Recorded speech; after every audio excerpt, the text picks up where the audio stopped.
The first part of what I have to say tonight is not going to be very surprising to you because I'm going to just describe myself as a scientist, which I don't mean that in a narrow sense. I never worked in a white lab coat in a room full of glass beakers or anything. I mean it in the sense that most of you mean it, that you try to understand things, as I do, from a scientific or a rational perspective, look for explanations that don't involve supernatural invocations to things that we see and confront in the course of our lives. I sort of divide science into the front half and the back half. My dear friend and colleague of many years, David Simon, was here a couple of months ago, and he talked about social sciences and observing phenomena and trying to locate the variables in the phenomena and being sure that the ones you're looking at are independent, and then tinkering with one of them to see what the other one does. Mostly these are for my benefit, so I don't get lost until we get to the graphs. And that's the sort of the experimental aspect of science, and David is a scientist in that respect. I'm actually a scientist in the other half of science.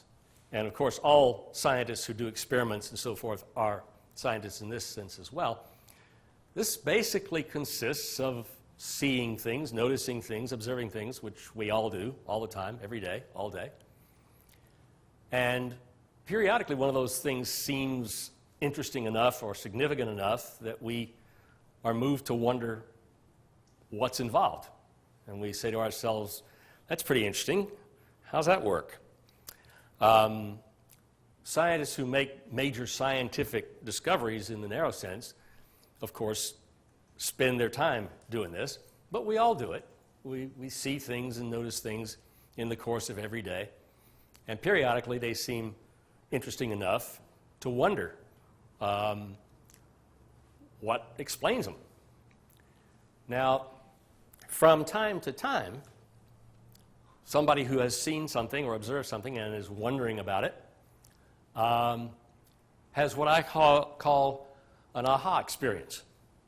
They go, oh, I wonder if that's why that is happening, or that's how that works, or that's how these things are connected. And this is, of course, the moment that scientists refer to when they talk about major scientific discoveries, but most of us do this from time to time.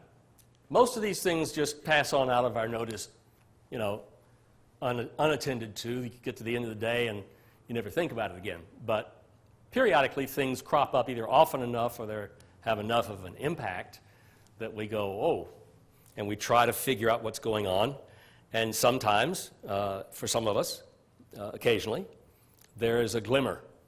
And then we move on and past that, or it goes over to the other half of science. And my comment is, here beginneth the front half of science.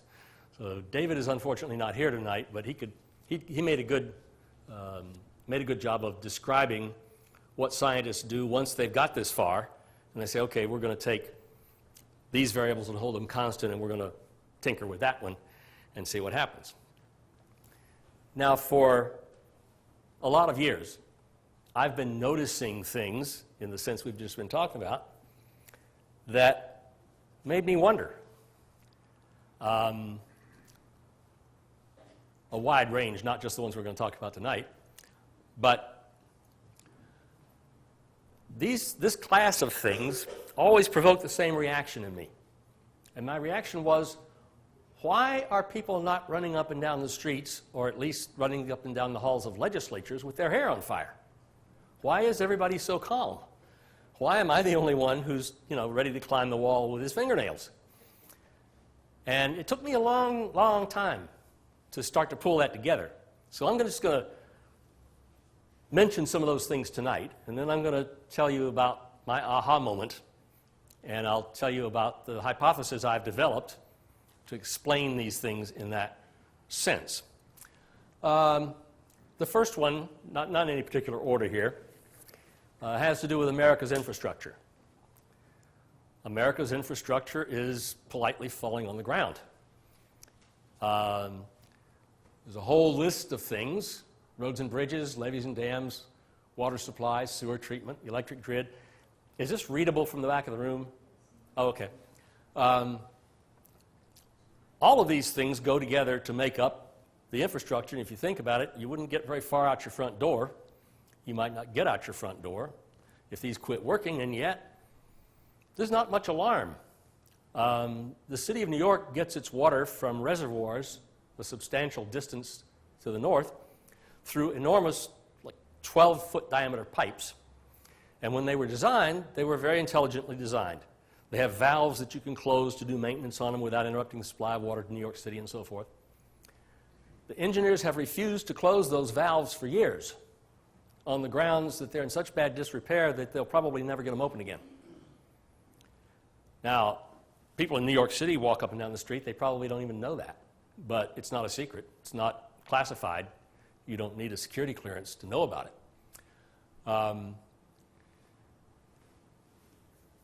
You may remember that a couple of years ago, I think 2007, a 6-lane interstate bridge outside of Milwaukee, maybe, or Minneapolis? Minneapolis. Simply fell in the river. Now, it wasn't the result of any terrorist activity. No structure was floating down the river and ran into the bridge. Nothing. It just simply collapsed. That's all. And it was on the news, and everybody went right on. It wasn't very long ago that Monticello, Ohio, was flooded up to the ceilings of the homes, roughly, because a nearby dam gave way.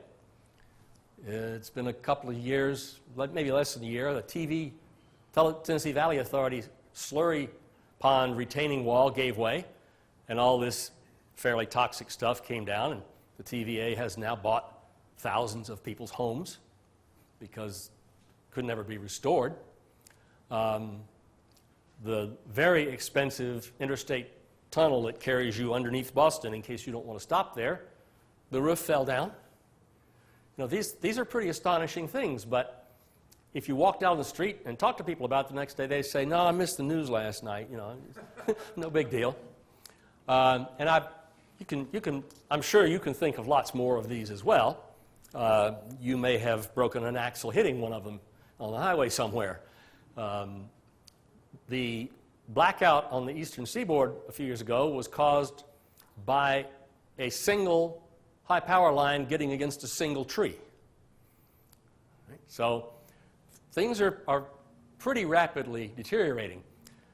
Now, let me back right up. The American Society of Civil Engineers puts out every 3 years, they put out a report card on America's infrastructure, the condition of it, and how desperate the need is to address it. You will notice, you may not be able to see it, the second item there is bridges. That got a C. That was the highest grade. Everything else is worse than the interstate bridge that fell in the Mississippi. Wastewater is D-, levees are D-, inland waterways are D-, drinking water is D-. Other than that, we're doing fine. So the infrastructure of the United States is in pretty grievous shape, and it's going to cost a great deal of money to deal with it. And of course, it will have to be dealt with eventually. This stuff isn't aware of politics or the federal budget or the deficit or anything. We're going to have to deal with it, which is going to make any other factors in the federal budget look like pocket change. So just take infrastructure generally. We come now to my favorite, the educational system. I don't think there's anybody that you could find on the street and say, well, you know, do you think America's educational system has any difficulties? And they all say, well, yeah, big problems, yeah, no doubt, question. But they don't know how bad it is. And the ones who do know how bad it is aren't hysterical.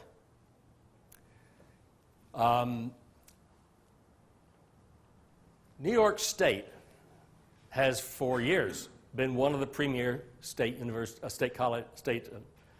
educational systems in the country. K through 12 is New York and California are right up there. New York decided last year that there would be no more of this just passing people from one grade to the next. They're not going to do that anymore. They're going to ensure that students have passed the necessary standardized tests before they promote them to the next grade. And then one of the papers in New York got a hold of a fascinating story.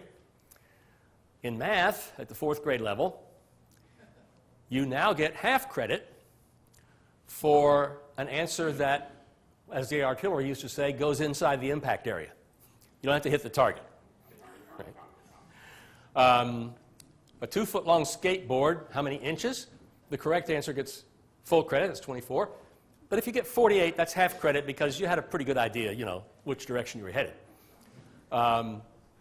35 boxes of 10 books each, 350 books, that's full credit. If you got 150 books, well, you know, that's not too far off. This is New York State. We're not talking about Arkansas, okay? In 2007, 8th grade math proficiency, the highest state in the union in terms of their 8th graders' math proficiency was Massachusetts with 51%. Half the students in the highest ranked state in the nation were below proficiency for their grade level. And we don't absolutely have to talk about Mississippi if somebody here doesn't want to. They were at 14%. Relative to other countries, it's not better, it's worse. The math scores in the U.S. of the 28 countries that are measured that are arguably advanced democracies, we are 23rd. However, when our students are asked to estimate their own capabilities in math, they estimate their capabilities as higher than any other country's students estimate theirs, which says we've done a superb job of teaching them to feel really good about themselves. Right?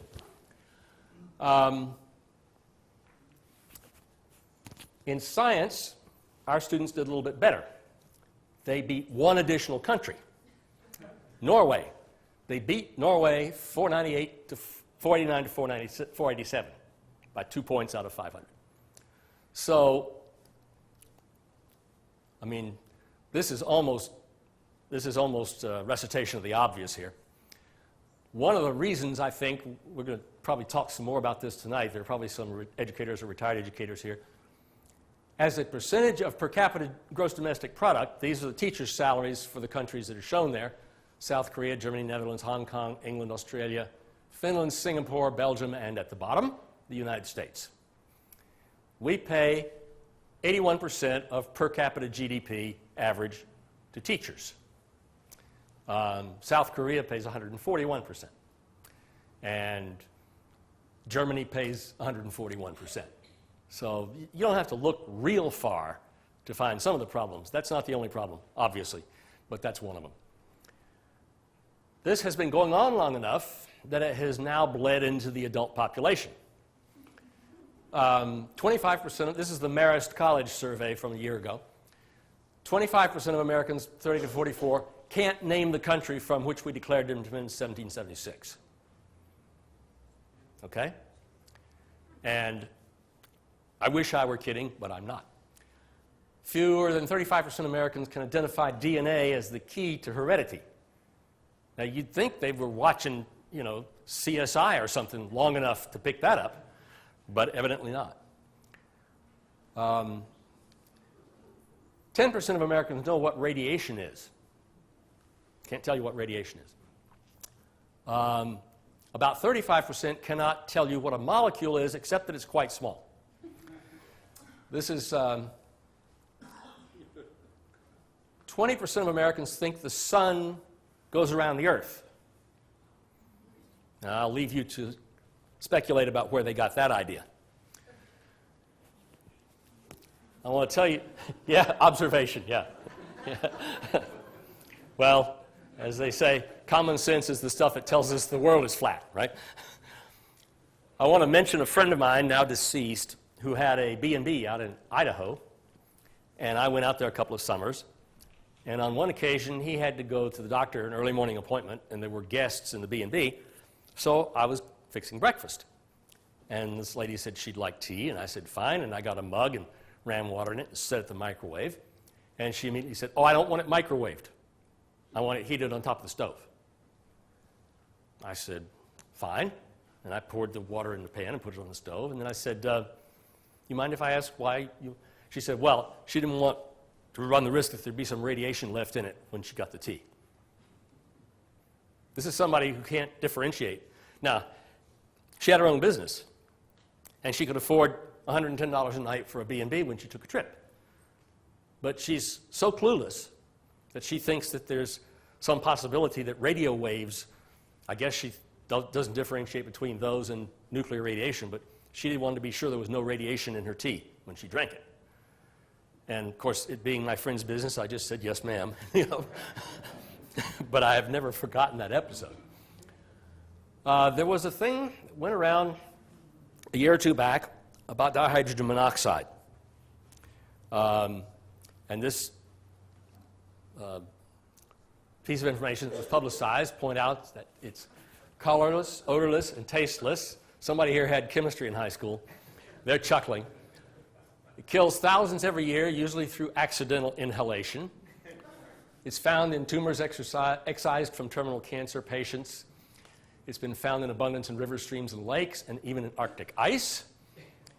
It's an industrial solvent and coolant, fire retardant, used in distribution of pesticides, added to junk food, carbonated beverages, alcohol, and used to make styrofoam. The government refuses to ban it, refuses to regulate it, and refuses to warn people about it. The city of Aliso Viejo, California, City Council was about to vote to ban styrofoam cups from city events where a license is required to hold the city event because dihydrogen monoxide is used in making the styrofoam cups. The measure was pulled from the agenda when a sharp legislative aide to one of the city council persons discovered that dihydrogen monoxide is a rather torturous but not inaccurate chemical term for water. Now, that's how long it took. It got all the way to that point. And somebody said to the council when they worked for, ma'am, we need to get that off the agenda. We're going to look like idiots. How did that get anywhere? Why wasn't that laughed out of the building? Like this lady was chuckling in the first 10 seconds. I'm reminded of the ads on TV recently, in the last few years, for 2 stainless steel spheres. You could buy these for $19.95, but if you call now, you get 4 of them or something. And the point is, you put them in your laundry with your clothes and water. You don't need any detergent or any kind of other reagent in the water. Your clothes come out sparkling clean. And I just, you know, this is stuff you see on television, and these guys get $19.95 from people, and then when the Federal Trade Commission comes around, they leave town or whatever, agree not to do it again. But the thing that struck me was that in the 5th grade or 6th grade or 7th grade when I was a kid, we would have been falling on the floor laughing about that. But substantial numbers of people sent them $19.95 as evidenced by the fact that they continued to pay money for ads to sell these things. Right? That can only work if the adult public is not especially well informed.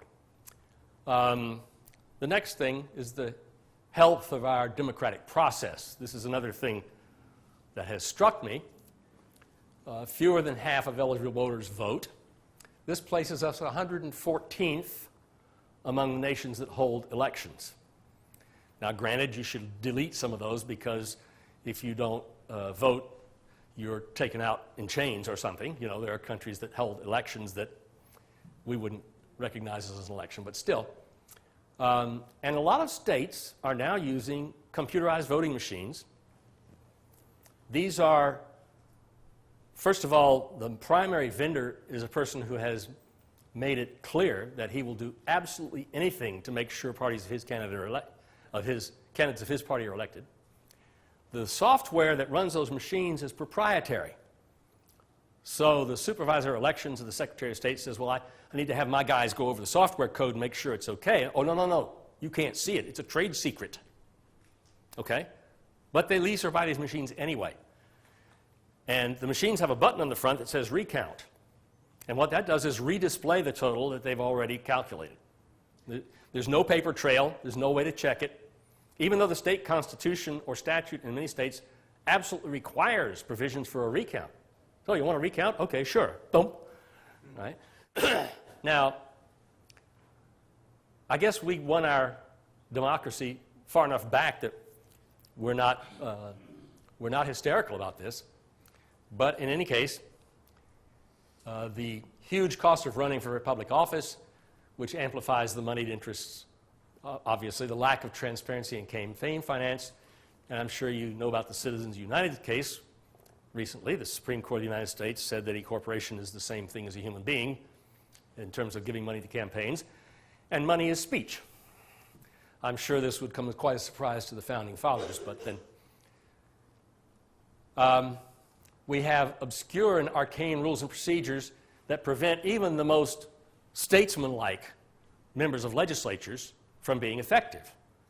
In the Senate, United States Senate, any senator can prevent a measure from coming up for a vote. Doesn't need a reason. It's that simple. I don't know how we think we can get much done that way. Any senator can put a hold on any nomination. Doesn't even have to say who he is. He can put a hold on that nomination in secret, and it stays on there forever. So this is what I mean by obscure and arcane rules. Redistricting is about to be done, and it's done by those who are being redistricted. Gee, I wonder how that's going to come out. And the level of cynicism among both the elected and the electorate is, I'm sure you realize, fairly high. We have problems with the characteristics of the voting public, and I'm talking here about the great middle of America, as Sarah Palin says, real America. We'll talk about that a little later. The press has basically abdicated its historic role of keeping politicians honest. How many people here saw in the news that Sarah Palin said that there were death panels in the health reform legislation? How many people heard a member of the press get up and say, what page is that on? Or anything else? Politics is now entertainment. And if it's entertainment, then the thing to go for is not information or accuracy or the truth, but ratings. And that's what's going on. The result, of course, is that our political discourse consists of whatever can be said in 15 seconds or put on a bumper sticker. You can't discuss any serious policy in 15 seconds, no matter what side of the spectrum you're on. It can't be done. So it all has to be in the soundbite or on the bumper sticker. And this, of course, enables demagogues to manipulate the system and get what they want. Any demagogue knows how to do that. If the circumstances are these, then the demagogue can have a pretty good chance of success. We're down now to what I smilingly call the effectiveness of government. I could just sit down now. You guys could do this one from here on. You know, this is not that tough. Ensuring the availability of health care, we just had a huge process and legislation which left 15 million Americans without health insurance. 15 million Americans don't have health insurance now and won't have it when this thing's in effect. That's 15 cities the size of Jacksonville where nobody's insured in one of the wealthier democracies. We aren't very good at securing our borders. A guy from Somalia gets on a plane with a ticket he paid for in cash, flying one way with no luggage. And the TSA, which has been in existence since, 8 years or something? Nobody hauled him aside to strip searching. No flags went up. No alarms went off. So I don't have to talk too much about Katrina or the war on drugs, I don't guess. The CIA is not a cheap outfit, and I'm not suggesting that we necessarily get rid of it, but it has missed a few things. It missed 9/11, you can forgive it for that one. It's kind of hard to know what guys in a cave somewhere are plotting among themselves. Although we did have intercepted communications from them that would have tipped us off, but they were in a basket waiting to be translated. We didn't have enough people with language skills to translate them. In any case, they missed the invasion of South Korea by a couple of 100,000 North Korean troops and all their attendant stuff. That's a pretty big black eye for a spy agency to miss something that size. They got the Bay of Pigs wrong. They didn't know the Berlin Wall was going to come down. And regulatory agency capture is a favorite topic of David Simon's. The next time he's here, ask him about that. There are almost no regulatory agencies that haven't been captured at some levels to some degree. It's almost a commonplace now that people move from the agency to the industry to the agency to the industry and back. And of course, the industries all give lavish contributions via their lobbyists. So even a person who is not going to be moved by that contribution, the threat is there. If I don't do what these guys want, or if I don't at least placate them, they're going to give that money to my opponent in the next election, and I have to be aware of that. So it's highly effective. Campaign finance reform, well, energy policy, these are not things that I'm in any position to educate you about. You know this. And we come to the deterioration of America's standing in the world. This is where my puzzlement is multiplied, because we are fond as a country of running around with our forefinger jabbed in the air, yelling, "We're number one, we're number one." And if you stop people in the street and ask them, what's the greatest country in the history of the world, there's no hesitation. The U.S. is. Instantly. It's not a topic that has to be deliberated upon. But the reality is not quite that good. We are dropping a little. These are all indices that are published. Some of them are the CIA, some of them are United Nations organizations, some of them are just statistical shops. Our standings in these various ones that I have pulled up are not number one. Not at all. In gross domestic product per capita, we're number 11. We advertise ourselves as the richest, most powerful nation, and we certainly are powerful. We spend more on defense per year than the entire rest of the world combined, including China. We used to say including Russia, but Russia is out of the game. You know, their fighter pilots fly 2 hours a month, and they are requested not to fly in such a manner as to go through too much fuel. So that's not an issue. But we are no longer, we have been number one in some of these things within the last 10 or 15 years, but we aren't. Quality of life index, number 13. Maternal mortality, number 116. Infant mortality, number 180. I mean, this is pretty dismal stuff. And you're not going to get anywhere talking about this on television. Secondary students, we talked about their scores in math. Registered voter turnout, we're 101st among nations that conduct elections. Foreign aid, that's relative to gross domestic product, we're 18th.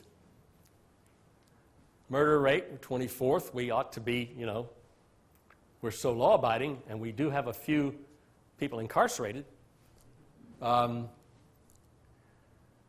Average wealth per adult in the United States was just behind Switzerland in the year 2000.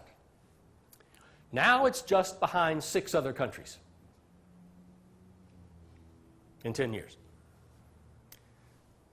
So this probably would surprise most people to realize that this is no longer the case. We're pretty good on some, we're pretty far up there on some things.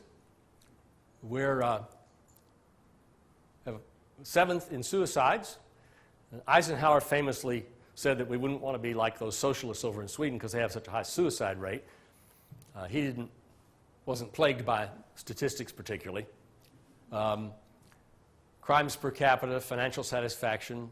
We're in a little better shape on a lot of these.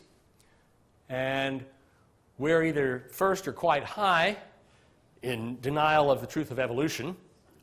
Turkey has fewer believers in evolution than we do. We're number 2 in technological achievement. Nobody questions that. We have more patents and more Nobel laureates in science than anybody.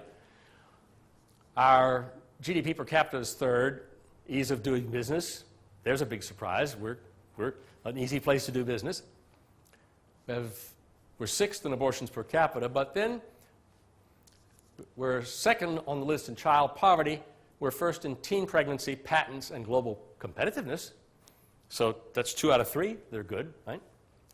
And then we're 1st in total crimes, prisoners, how proud we are of our nationality, what our students think of themselves in mathematics, and we have more child maltreatment deaths than anybody except Mexico. I'm not sure what that's about in Mexico. Ireland and we are the people who are most proud of our nationality. Nothing wrong with that. In life expectancy, here's the life expectancy of various nations. Japan, Switzerland, Sweden, on down through Luxembourg. Greece, New Zealand, Germany, down to Ireland, and whoops, the United States at number 22 for life expectancy. This is healthy life, right? In total life, I wonder if I brought that. I guess I didn't. Total life expectancy, we're, yeah, there we are, number 47 in total life expectancy. But in healthy life expectancy, we're number 22. Okay. Anybody who's not feeling well and would like to leave, I won't be offended. Yeah. Mm-hmm.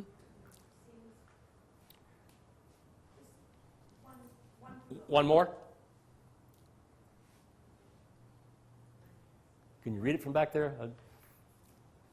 I just learned to use PowerPoint in the last 3 days, so I'm something of a Luddite.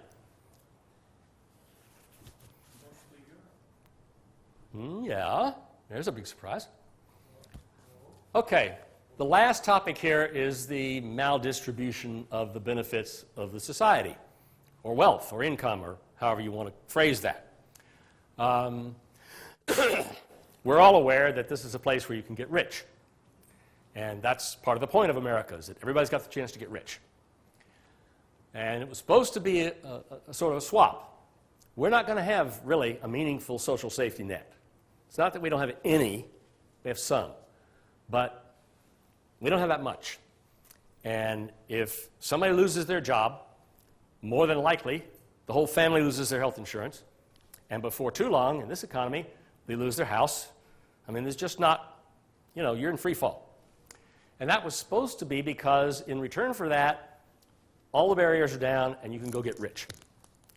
It hasn't worked out that way. We just adhere to this ideology. It's a little different.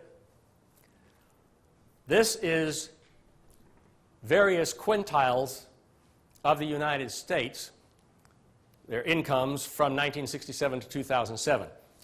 This is the bottom quintile, and the next, and the next, and the top. So it's pretty clear that if you're in the bottom quintile, you're not going anywhere. In fact, you do have a chance, if you're in the bottom quintile, of moving significantly up in terms of wealth or income in a particular year. You do.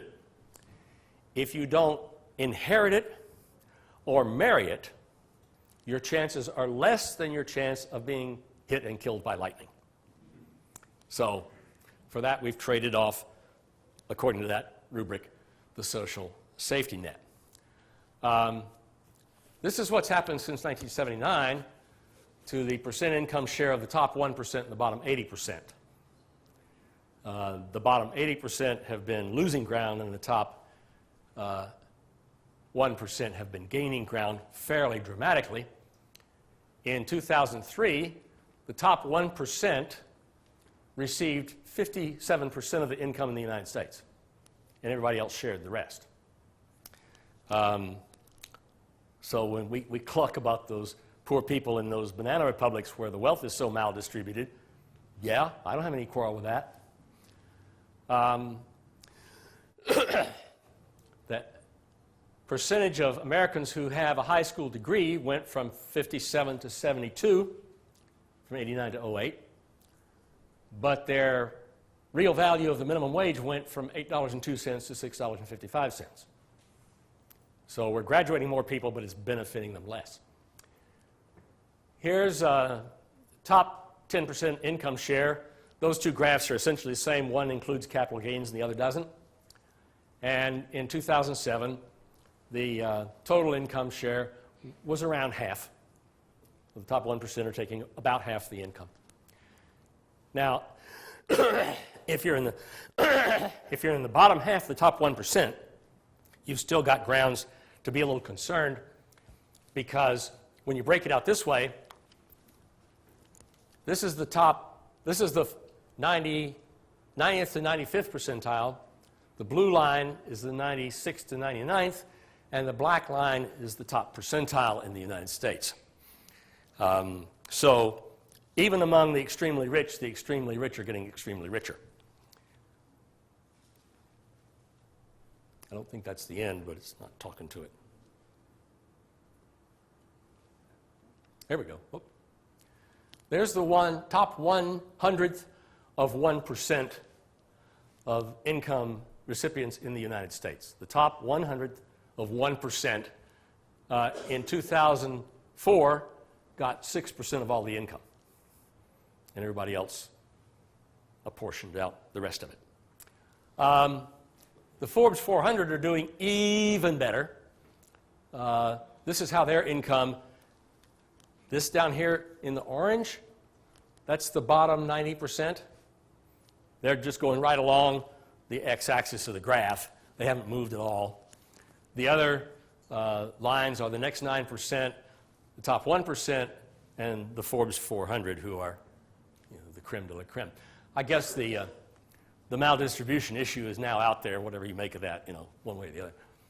This shows the top 1% income share graphed as a function of the polarization of the House of Representatives, without regard to which party is in power, how polarized it is. The red line is the polarization, and the blue line is the share of income that the top 1% take home. So I'm not a political scientist. I never even played one on TV. But that probably means something, Unless you believe in coincidences, this is quite a graph. Here's one that graphs the relative wage in the financial sector versus financial regulation. And that one, too, doesn't do any particular violence to your intuition, probably. These are real growth rates, income level, and presidential partisanship. And it shows that under Democratic presidents, the 20th percentile grew by 2.64%, and the 95th percentile grew by 2.12%. Comparable. Republican presidents, the 20th percentile grew by 0.43, and the 95th by 1.9. So we're going to go back to politics in just a minute. There's a CEO's pay as a multiple of the average worker's pay from 1960 to 2005. It's now running between 350 and 450 times the pay of the average worker. And there's the CEO's pay graphed against the S&P 500, the gray line, corporate profits, the green line, and then production workers and the federal minimum wage, the two bottom lines. Share of wealth held by the bottom 99% and the top 1%. The top 1%, this is wealth now, not income. The top 1% have about 65% of the nation's wealth. The other 99% share the rest. If you let $1 represent all of the wealth, and 100 people represent all of the population, then the top individual has $35, and the remaining 99 people have an average of 7 cents apiece. So this is I happen to run across this. It's not necessarily essential to what we're doing tonight, but this is a socialist country, Germany, with a meaningful social safety net. This is their unemployment rate during the recent unpleasantness, and the red line is ours. And I don't think it takes too much to figure out what's going to happen after April of 2009 down there. So,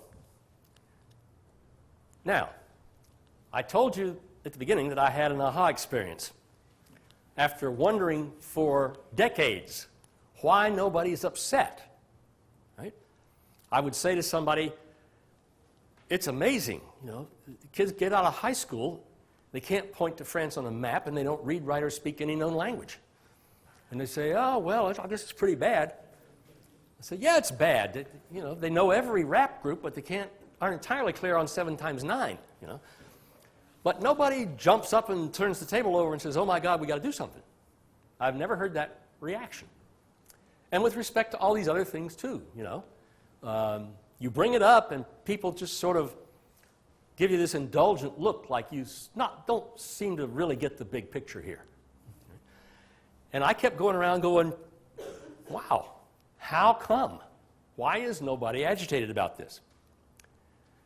And then I had a part of the hypothesis drop into place, and that's exceptionalism. I have to tell you that I like this hypothesis a lot, and it's the only one I've got, but it's a really bad hypothesis because it can't be tested. At least I can't think of a way to test it. And a hypothesis you can't test is mathematically identical to not having a hypothesis at all, right? But we've got to forge ahead here because we've got 10 minutes to go. Exceptionalism is pretty strong in America, but not just in America. There are a lot of places where exceptionalism is part of the kind of social milieu, you know. If you want something designed properly, a chair, a car, a handbag, an Italian will immediately tell you that you have to come to the Italians if you want it designed well. That's just all there is to it. You go anywhere else, it's going to be a second-rate job. And you go to the French, and they say, well, monsieur, no one can cook like the French, n'est-ce pas? You go to the Germans, and they say, oh, yeah, it's delicious food, but these poor fellows can't engineer their way out of a Kleenex.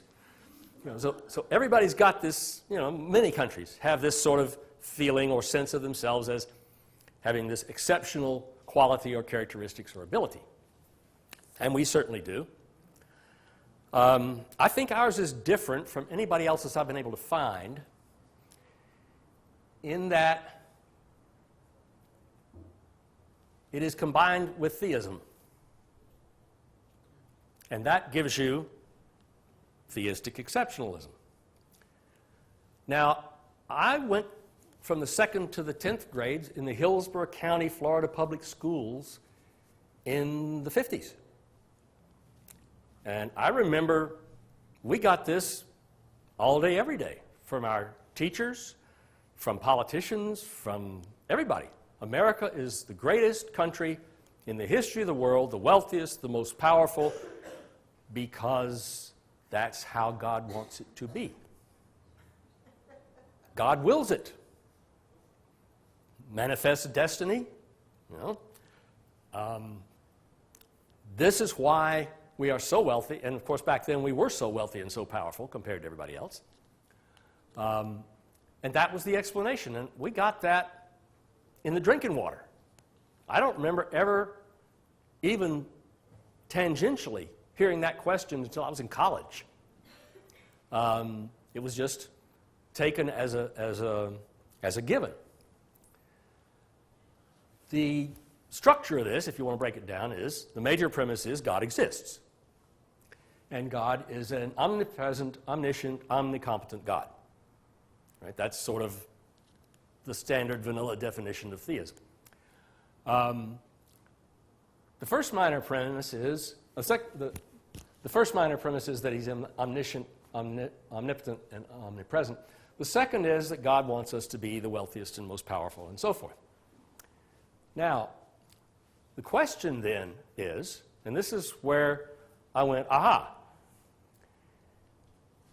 what right do we have not to tell everybody else in the world what kind of government they must have? If God wants us to spread American values, to wit, democracy and so forth, Republican form of government, throughout the world, then how would we justify to God not telling the Vietnamese that they can't have a communist government? That's our obligation under this scheme. It's required. And what could possibly go wrong? Yeah, the educational system is crap. Why are you worried? If God wants us to be the most wealthy and most powerful country in history, conspicuously we will be, whether we have a good educational system, whether the infrastructure falls on the ground, or anything else. So, that being the case, there's no reason to get alarmed about any of this stuff. It's all taken care of. The fix is in. Right? Now, that's sort of what I hope to throw out tonight, is why are we so relaxed about the obvious problems that are developing? It's sort of like turning the heat up gradually under the frog in the pot, you know, so he doesn't notice and jump out. These things are incremental. They haven't happened all in 1 week, or we probably would have got excited. But they have certainly happened. A lot of them are fairly far along a trajectory. And I think this is, at least it's the only explanation I have, why people are not sufficiently, or more at least, agitated about these various things. At this point, I would like to just turn this into a free-for-all. I want to mention one further thing. There is an explanation about why we're so wealthy and powerful. Can we turn that back on? Is it? We have to reboot or anything? No. Okay. It'll take a second to warm up. Yeah. I went through this. If the fact that God wanted us to be wealthy and powerful wasn't an answer, then why were we for so long, and why are we to an extent still today? I just listed some things.